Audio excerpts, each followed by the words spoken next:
Yang saya hormati Bapak Ibu Dewan Juri serta sahabat MH yang saya banggakan.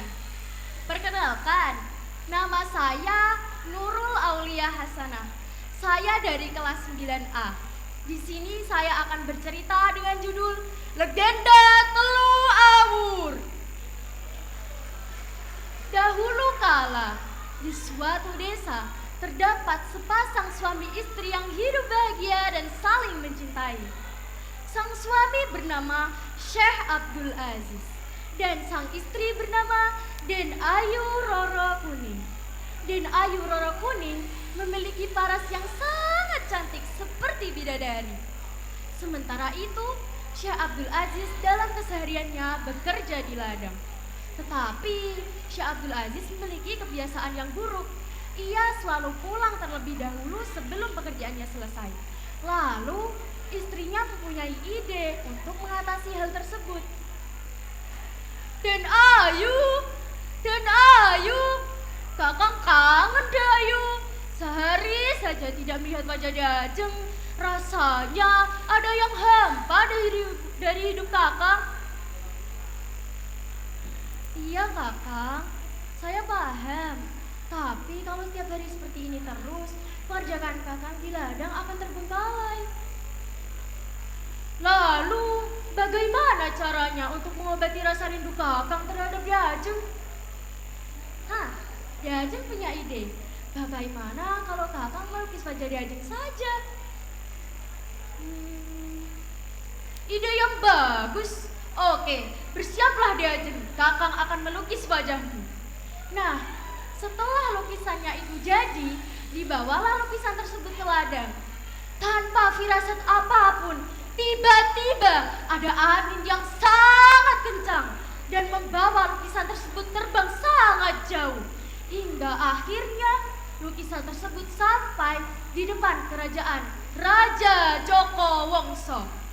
Betapa kagetnya ketika Raja Joko Wongso menemukan lukisan tersebut.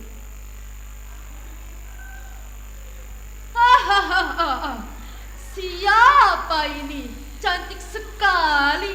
Pasti kamu akan kujadikan permaisuriku. Prajurit, kemarilah. Carikan wanita yang ada di lukisan ini dan bawa dia ke hadapanku sekarang juga. Nah, tidak lama teman-teman, prajurit menemukan Den Ayu. Den Ayu dipaksa dan dibawa ke kerajaan. Nah, setelah itu, setelah pekerjaan Syekh Abdul Aziz di ladang selesai, ia bergegas untuk pulang. Betapa terkejutnya, ia mendapati istrinya tidak ada di rumah. Istriku! Istriku! Kamu di mana?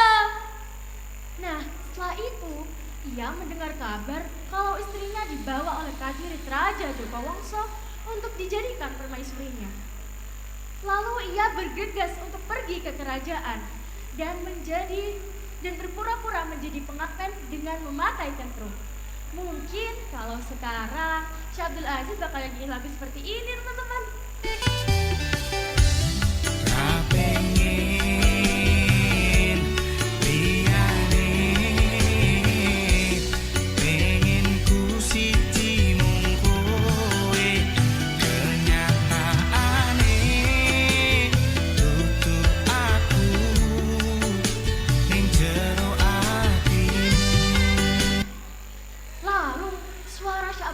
Tadi terdengar sampai ke telinga Den Ayu.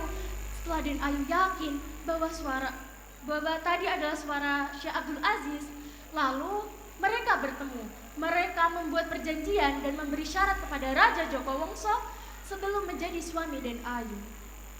Baginda, hamba siap dijadikan permaisuri, tapi dengan syarat Baginda harus menjadikan hamba keran kijing yang menari dan Baginda harus berpakaian seperti nelayan, lengkap dengan kepisnya.